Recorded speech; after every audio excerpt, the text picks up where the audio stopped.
episode of, well, this one doesn't have a name, but we're going to talk about Fraxchain today because, Dave, this was a pretty crazy interview that you had with Sam K Hmm. just this past week, where he came in to talk about frxETH and then spent like 20 minutes at the end of the interview talking about Fraxchain. I mean, I think that this is the thing he's most excited about. Like he's been talking, we've been hearing about Fraxchain for over a year now. I remember talking to Drake back in September 2022 about it, and now, and even before that, in the summer of 2022, um, and now, we're seeing like actual tangible ideas of what Fraxchain could look like, which is really cool. Yeah. And so we've seen uh, a marked shift in how Sam has talked about, or what do I say? So with frxETH v2, I think I wrote in the tweet that went out yesterday that Sam is redefining what it means to be an LSD. And this is being done through the lens of stablecoin maximalism. And I know that you covered it greatly after Sam's talk at ETH Hmm. Denver. But to me, the information that was released in Fraxchain, in which we're going to clip out at the end of this video, you'll be able to watch it. It just shows the long-term thinking that the core team has for the protocol to really take it to the next level. Because if frxETH had just been this like farming asset that you put into Curve or you stake with, I mean, it doesn't really have any like big time value in the years ahead. I think the WETH replacement program, which we've talked about in previous videos, where uh, Sam wants frxETH itself to replace WETH inside of Curve, and we can use incentives for that. That's a good step, but the interview with the Fraxchain stuff really hit the nail on the head about monetary premium and utility. Yeah, it will make. I mean, obviously, frxETH will be the ETH of Fraxchain, or as I hope it will be called Fractal. Yeah. Um, yeah. Uh, So maybe you could run through the Sam's talk. And I mean, you wrote that great article yeah. on stablecoin maximalism. So maybe we could just run through that again. Yeah. So basically, stablecoin maximalism is the idea on a long enough timeline. Almost every DeFi protocol and primitive will become a stablecoin or stablecoin-like in structure, and at a large enough scale, they're all going to look similar in their structure. Um, and so, what does that structure look like? So you basically have the risk-free rate, which is the collateral asset that is earning the lowest risk yield. So easy example: dollar risk-free rate, Fed Reserve master account, reverse repos, ETH stablecoin. What's the risk-free rate? Beacon chain yield. And then on the other side, you have the swap facility. And the swap facility, for Frax, for example, is the Curve pool, the Curve AMO. For treasuries, what would be the swap facility for treasuries? Would it be reverse repos, swaps? I'd Uh, actually know. Something like that. Maybe the auction or something. Auctions, like Yeah. something that they run or some shit like that. Um, yeah, and so basically, this is what fractional reserve banking is. Honestly, it's not fractional reserve banking doesn't mean under collateralized. Fractional reserve banking just means like, all right, 90% of the collateral is in the risk-free rate, and that 10% is available for you to swap in and out of, Or just the use on a daily basis, right? So we have yeah. like in the article Oh, that wait, let me let me oh finish. Let yeah, me finish. yeah. Um, and so, okay, like how do you measure the success of a stablecoin? So, okay, you have the monetary premium, and basically, monetary premium is people using the stablecoin in its usefulness of itself. Mm-hmm. So people are just like hold Tether because it's useful. People just hold, like the frxETH, like people are holding frxETH because it's useful in itself, and we're trying to promote that. So, monetary premium is the objective KPI measurement of how successful your stablecoin is at the moment. So like for a It's also the while, hardest. the hardest, yeah. Yeah. It's as Sam says in his speech, it takes blood, sweat, tears, and Lindy to achieve monetary premium.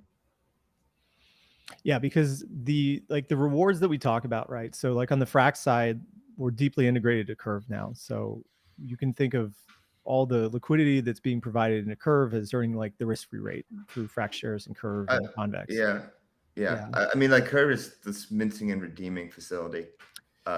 Yeah, but it also, like, when you think about that locked liquidity as well too, I mean, it does earn a rate, right? Yeah, So I get for Frax, the stablecoin. Yeah. yeah, and then we also have Fraxland as well too, which provides also a rate too that people can earn. And then, lastly, like, the hard part is just getting people to use Frax, like to make payments, to send across borders, to swap in and out of things with. That's really hard at the end of the day. Mm-hmm. Yeah. I mean, that just comes over time with trust.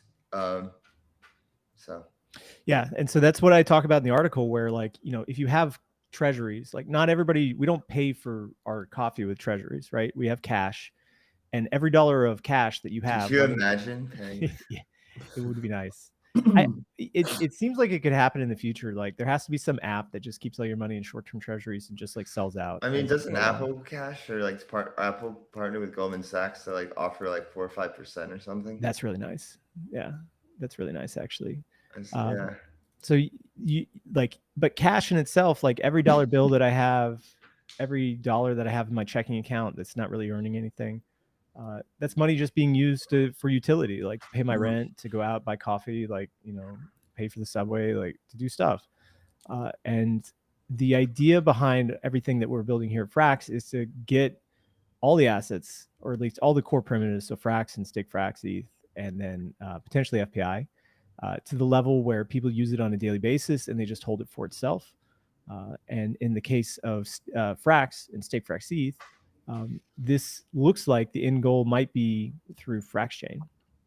Yeah. Yeah. Really interesting stuff. So I looked, and we're going to talk about the sequencers next week and about the potential income that and revenue that could bring to VFXS. But just looking at Arbitrum and how much WETH they actually have there, they have about 350,000 WETH or ETH that's been bridged over into the Arbitrum ecosystem, which is almost like 1.5 times the supply of where frxETH is right now. And looking at the metrics about, like, where the monetary premium has stayed so far, and I'm just going to share the FraxFacts page right now. This graph on the right shows where all the ETH is, right? There's 3 categories. There's a stake frxETH, the frxETH in the curve pool, and everything else. So everything else is the monetary premium. This little gray bar is the monetary premium that we can track. And since it started, the average has been around 9 to 10%. And you would think that if Fraxchain is going to have, like, I don't know, similar numbers to Arbitrum, where it's like 300,000 frxETH, and that's sitting at about like 10% of the total size of like the frxETH supply. We're looking at like a 3 million frxETH supply, which is pretty huge, right? Like, if we could get 10%, like, in addition to everything else that's being bridged across into Fraxchain, just as frxETH, that'd be a huge win at the end of the day. Yeah. And, like I said, obviously, like frxETH will be the ETH of Fraxchain. I just wonder what fun apps will be on Fraxchain. Like, what will bring people to Fraxchain? You have all this cool stuff, but like, you need something there. Like, I have a feeling it's something with, like, you can do something special with account abstraction. Maybe there'll be something that's easier for users to onboard into crypto through Fraxchain with these abstracted accounts. I feel like abstracted accounts is the missing piece. Because people, as we've seen over the past 2 years, people either don't want to manage their own shit, or like it's hard to manage their own shit. So I'm excited for account abstraction, and I hope the chain premieres with account abstraction. Yeah, and we talked about it. Actually, we talked about this after the post game. We didn't put it on the actual post game show, but there's a potentiality that Frax could somehow subsidize some of the transaction fees on Fraxchain, because, like, if you have all that frxETH that's just sitting there, that's earning it, that's providing a huge amount of yield to stake frxETH. If you took at least a little part of that and used it for subsidies, that potentially could reduce fees, so you could make Frax transactions, like actual Frax transactions within an app ecosystem, free, but fully decentralized, or any of the other Frax assets as well too. I mean, maybe this is like a whitelisted set of apps that are able to make these free transactions and get a gas rebate for it. But I think there's a lot of possibilities of what can happen once Fraxchain comes out, and it's not just another L2. It's not just like the 30th or 300th by that point. Don't worry, there'll be like thousands of L2s. Yeah, exactly. But very excited for it. I mean, I don't know if I probably said this at some point during the pod or during the post game, but in the same way, 2016 smart contracts were novel to deploy a smart contract. 2023, 2024 would be novel to deploy a roll up. You're going to have, that would be like that's where the new technological advancement and evolution is going to be. They're deploying different like flavors and this and that of roll ups. And so I think Frax is once again skating to where the puck is going in that regard with the roll ups. And I sent this out yesterday, and basically the way to think about roll ups are like Ethereum's like a sovereign state with like the rules, law, security. Then you have the roll up, which is the bank, and then you have account abstraction, which is the bank account. It's interesting that you bring up the bank, because one of the things that I always thought Frax could become was a replacement to the Silvergate exchange network. So so for those listening at home, the Silvergate exchange network, or SEN, was an amazing service that was provided by Silvergate Bank that allowed institutions and users at pretty much every single major crypto exchange to instantly move dollars between accounts on different exchange accounts. So if you had like dollars on Binance, you could zap it over to Coinbase, and this ran 24/7 and had instant finality as well too.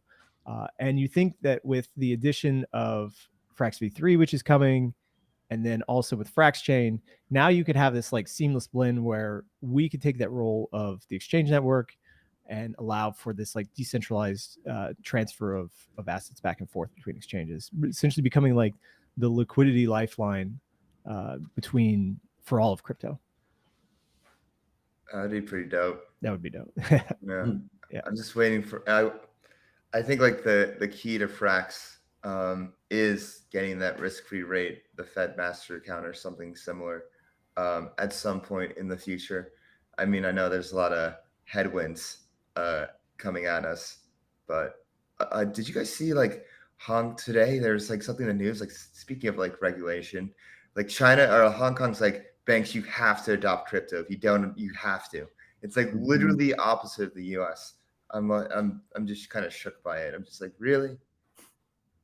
Yeah, well, I probably have to see what comes out of that, but I wonder why they're doing that. Probably because they want to bring them into the system, right? Because if they don't, they're just going to stay offshore and they won't have any. And also, it's just so disruptive. It's so easy to like be opposite of the US in this regard. It's like, oh, the US has the stranglehold on global finance, and they're against crypto. Like, oh, liberate yourself from the current system with crypto, and like you have China leading into that narrative a bit.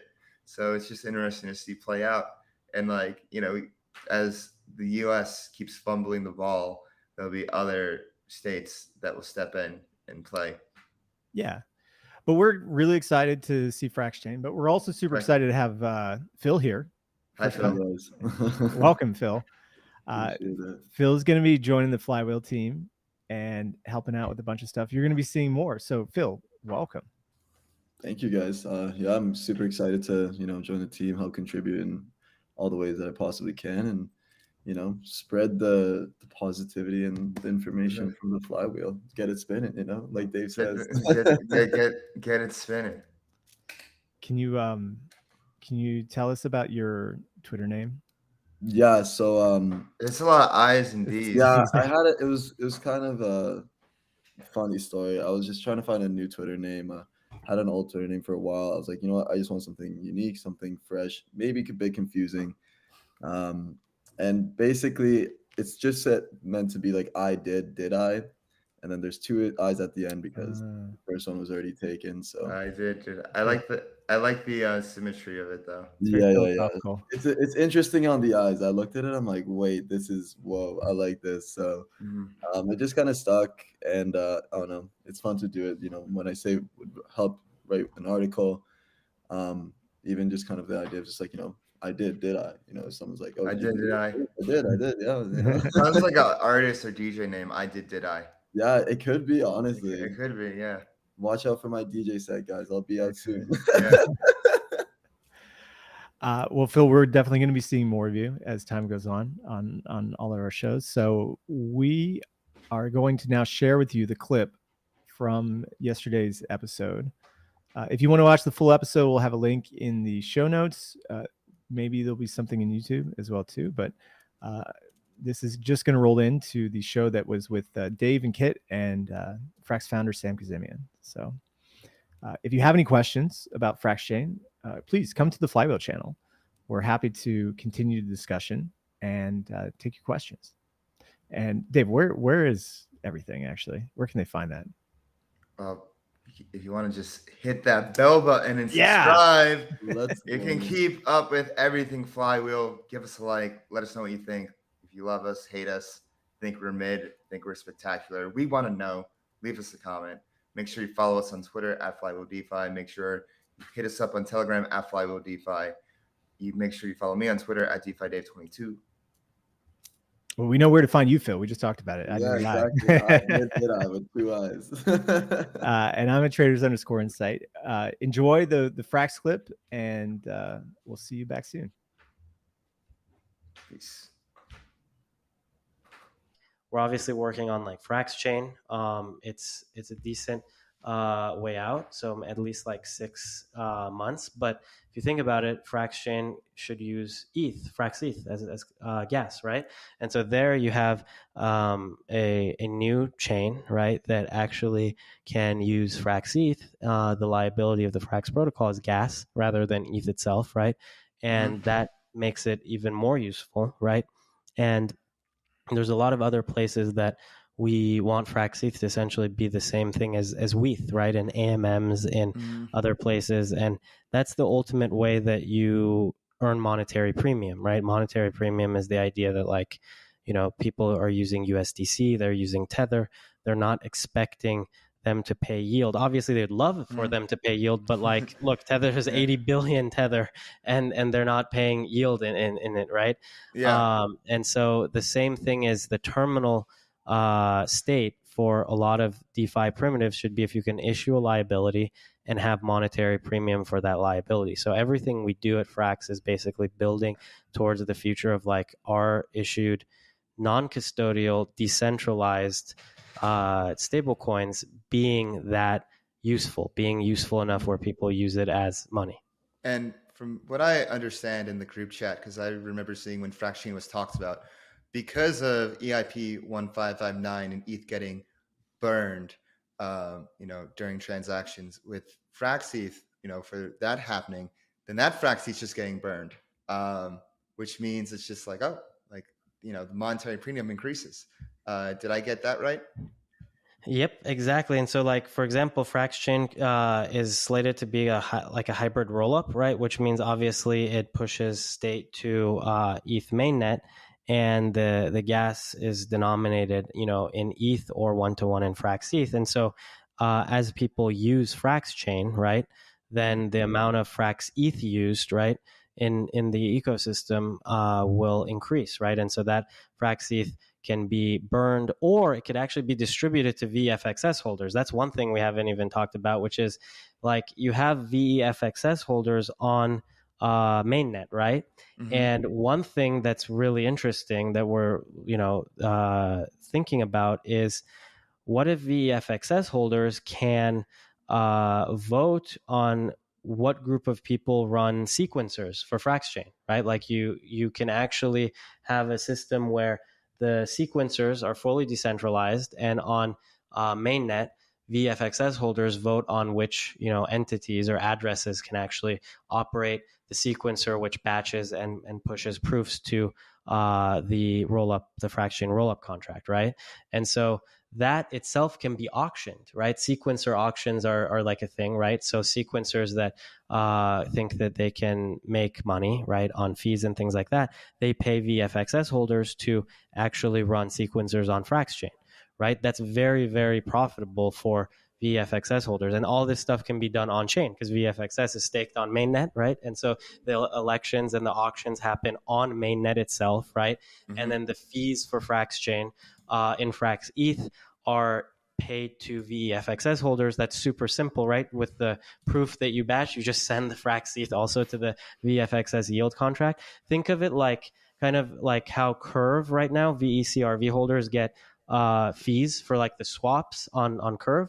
But imagine if it was actually just a roll up, and the fees of the roll up get sent to the VE, CRV holders. Imagine if Curve had like a Curve chain or something, right?